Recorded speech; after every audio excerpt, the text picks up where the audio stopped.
Hello and welcome to another video with me, Elmo J. Carlyline, and you can call me this guy. It's good to have you along. Today I'm taking a look at the Roland Cube 80. Why? Well, find out after this intro.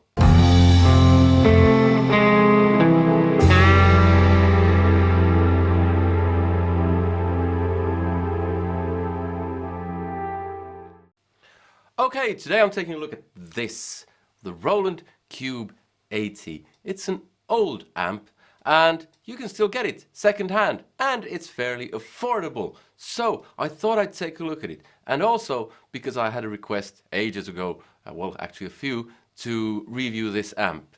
I feel it's still a relevant amp. It's the first amp that really did modeling kind of well. So for me, especially the Micro Cube was a huge revelation. It totally changed practice amps for me. And subsequently I got the Cube 80 and I've used it live on numerous occasions actually. And I think it's a great amp for the money. Now it's since been replaced by the Boss Katana, but I like this one more. Actually, I like it a lot more. So let's take a look at it. What else do I have going here? I have a mahogany Strat that's going straight into the amp. Now, it doesn't do pedals, so that's a bit of a minus, but that's not a huge issue. You can use a slight boost if you want a bit more gain, but if you're starting to use overdrives with this, or if you're thinking of using overdrives with this, it won't handle it. But it has a clean channel and a lead channel, and it has a 3-band EQ plus presence. It has delay and reverb, a tuner and looper, a bright switch, and a few different modes on the lead channel. Plus, it has a solo section as well, so you can get a separate volume for your leads, and you can actually program a sound there. So, programming options and tweaking options, not a whole lot, but it's kind of your basic amp that does a few things. So it has 2 channels and a solo section separately where you can store one sound at least. Might be actually that you can store a clean sound there as well. I'm not entirely sure. I've never used that. But anyway, this is what it sounds like on the clean channel.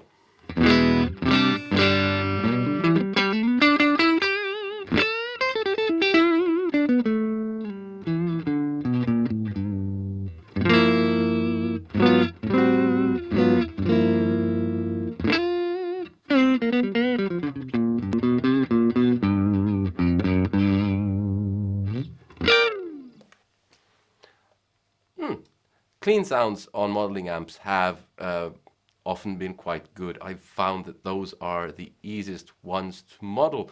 And this isn't bad, it's not great, but you can get the job done with this.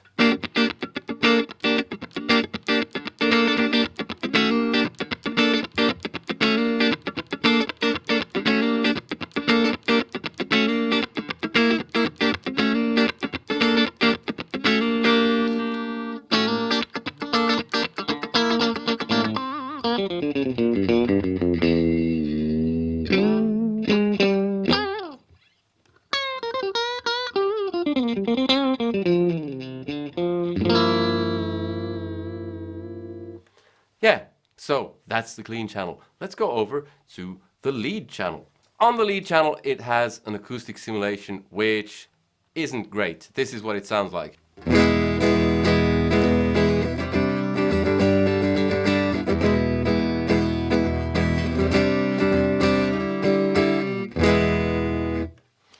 I wouldn't use that at all. But then again, I never have. So that's not great. Then it also has something called black panel. Now, I'm supposing this is an old Fender amp. I have gain set to full.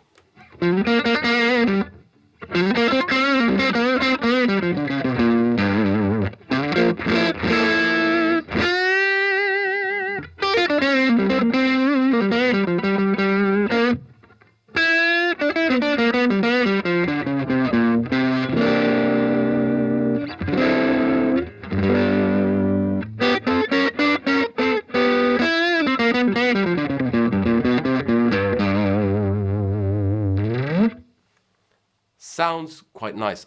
By the way, EQ, everything is up, and I've dropped presence a bit.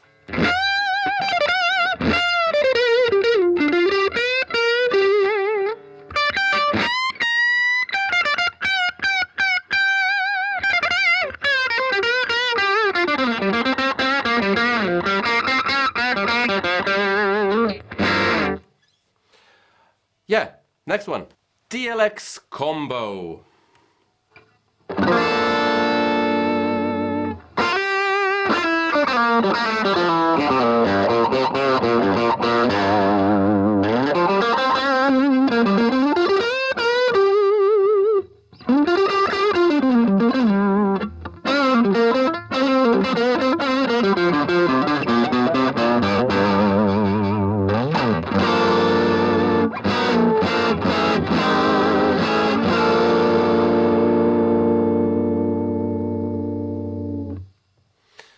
It also has a built-in noise gate, so there is a bit of hiss going on with me having the gain all the way up. So the next one, this is Brit combo.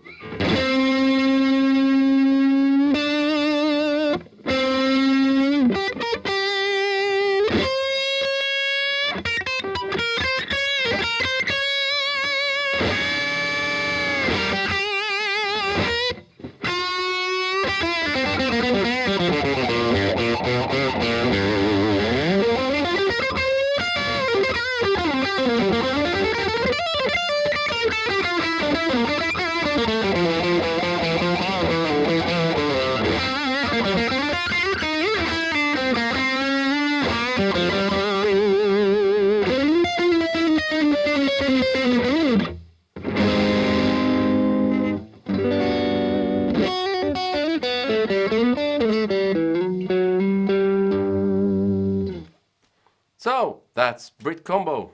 Next we have tweed.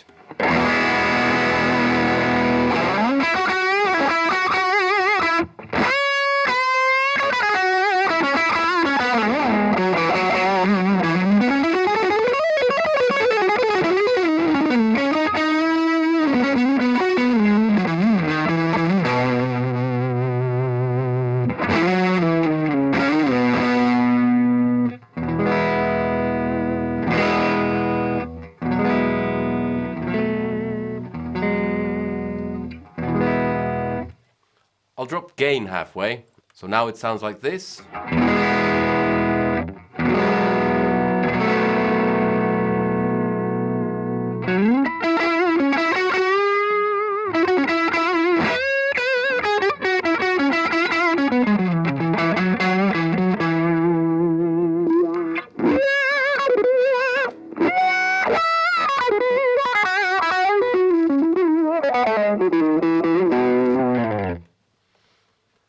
Alright, so next I'm going to skip my favorite one and go straight to metal. So this one is called Metal.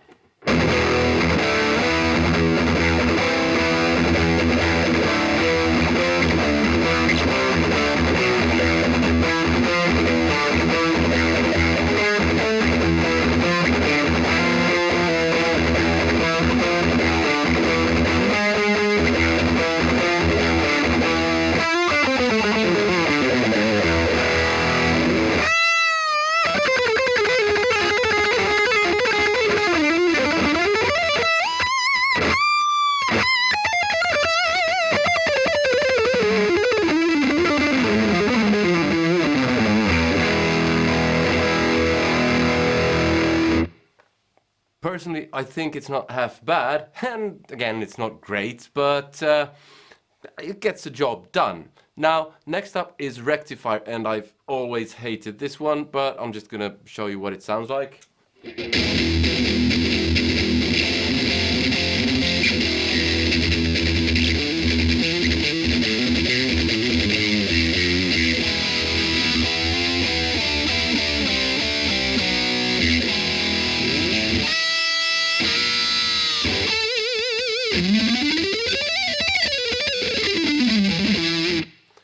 Yes, hive of angry bees. Now, let's go over to my favorite one, which is the classic stack. Okay, so here's the classic stack. Thank you.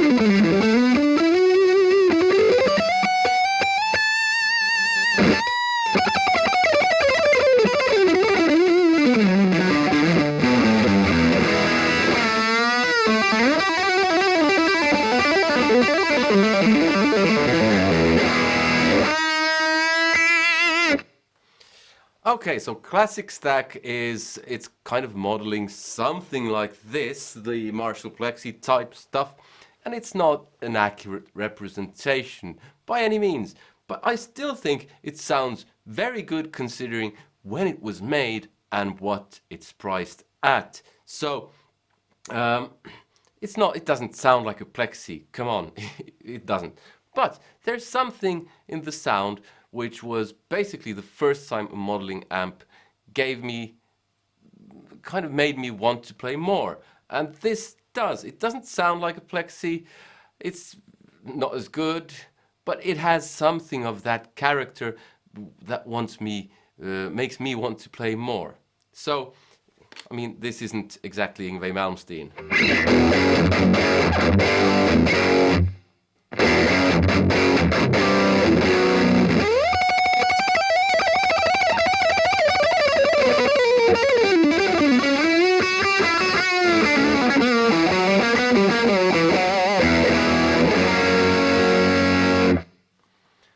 But it sounds quite good considering everything, price, age and all that. So let's add a bit of delay.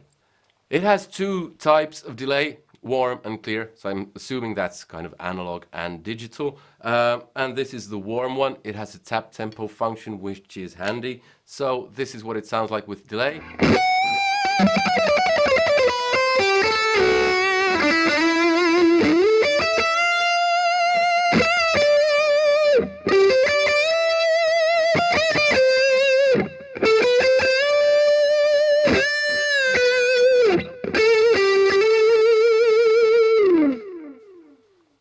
So, something like that.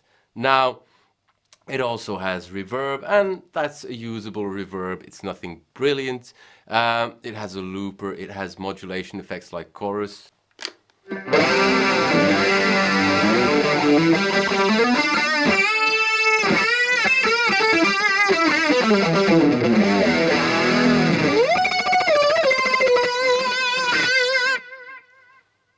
Phaser.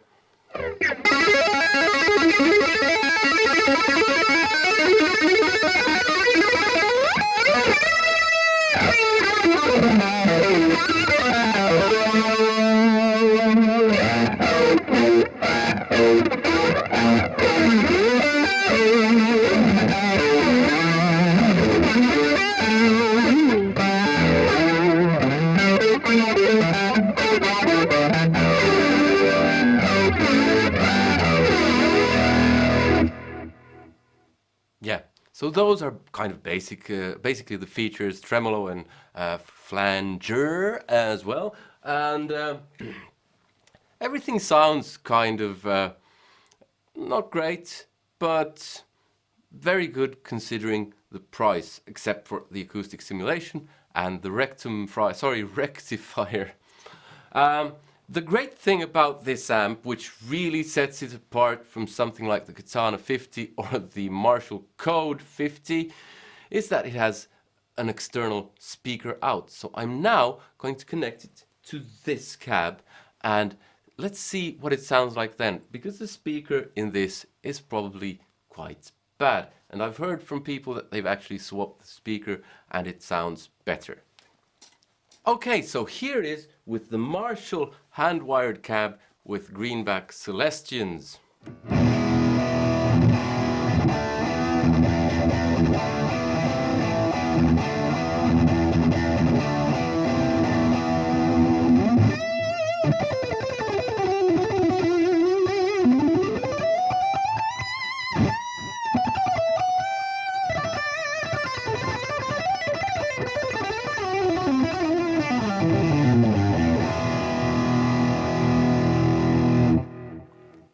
Now it has quite a lot of bottom end, so I'll drop bottom end a bit.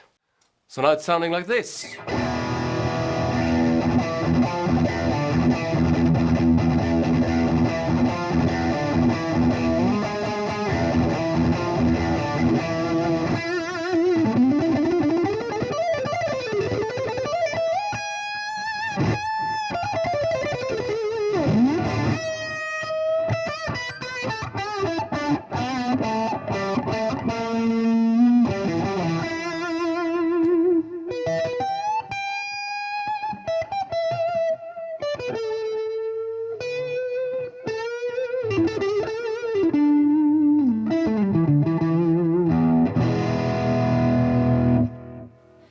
Now, like I said, it doesn't take pedals very well, but let's just try. I have the Fender Yngwie Malmsteen Overdrive set up so that I have level at roughly 4 o'clock and gain at roughly 2, sorry, not 2, 8 o'clock, that's the one.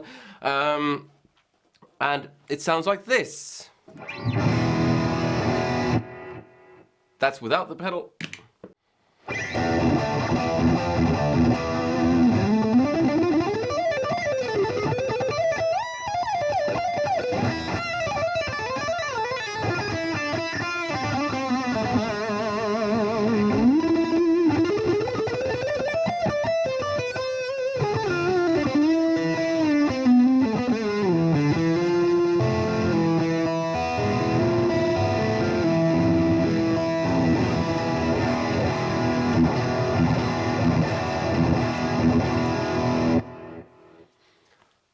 Yeah, so like I said, it's not great. It's just for the price. I think it's very good, and considering how old it is, and that's why I'm kind of disappointed by the newer stuff like the Marshall Code and the Boss Katana, because I don't think they've come a long way from this. Some have actually gone backwards, like the Marshall Code. I think it's worse than this. Because this is an old amp. I mean, I think it's roughly 15 years old, might be even older. And like I said, stuff hasn't just come a long way since then. It might be a bit newer than 15 years, but still, it's a long time in technological development. And it sounds better with actual proper speakers, and that's a big plus. So if you want to use this, you can use this at home because it can get plenty quiet. You can use it live because it goes plenty loud indeed, especially if you have an external cab, and you can even record with it if you have an external cab, or you can mic this up, that's okay as well, but it's even better with an external cab. So it's quite a handy little package considering the price. I think I saw it going for roughly $300, $350 on eBay at the moment, second hand. You can get the smaller versions, of course. This is the biggest one. They had a 60-watt version, but it didn't have all the features that this one had. It didn't have the solo channel. And we did a gig a while ago, last April, with the band I play in Quilpie. We went to Fuengirola in Spain, and we didn't have any of our own gear except for guitars. And the place that we played had one of these, the newer version, and the newer version is great. It's just basically just the same as this, in my opinion. And I was happy to play the whole show with that. If it had been a Boss Katana, I would have been less happy. Now that's all subjective because I'm used to certain things and you're used to certain other things. So this might not be for you, but in my opinion, it's a great amp. It still is, even to this day. So that's basically all I have for you today. I've tried this with just its own speaker and a cab as well. And lots of newer modeling amps don't have the speaker out. Yes, I know some do, of course, but this is a very good amp still, in my opinion. I hope you liked the video because that's all I have for you today, sadly. And if you did, give it a thumbs up. If you didn't, give it a thumbs down, and let me know what you thought in the comments. Which do you prefer? Do you prefer this or the Katana or the Code or something else, the Yamaha THR series? Let me know in the comments which one you like most. Personally, for me, out of the ones that I've tried, this one is still the best. It doesn't beat a Plexi, and it's no Fractal Audio Axe FX, but it's a fairly cheap amp, especially nowadays second-hand, and it still does the job very nicely. And so it costs second-hand roughly the same as a Code 50 by Marshall if you get the foot switch for the Marshall. With this, you can get just two basic Marshall type foot switches. Wait a second. Something like this, and you can just switch channels and leads as you go along. This one is broken, by the way, so you can switch channels with that, and you can get those on eBay for almost nothing. So price-wise, it's not that different to the Code, for instance, and it's cheaper than the Nextone, and I find it to be a bit better than the Nextone, but I'll have to do a bit more testing with that. Yeah, and subscribe if you haven't already, hit that bell notification thing, and support me on Patreon if you haven't, because I buy the gear that I review. This one being an exception. Well, I did buy it, but that was ages ago. So that was the Roland Cube 80. Still, in my opinion, a great amp. I'll end with a bit more playing on it through this cab. See you in another one. Take care. Goodbye.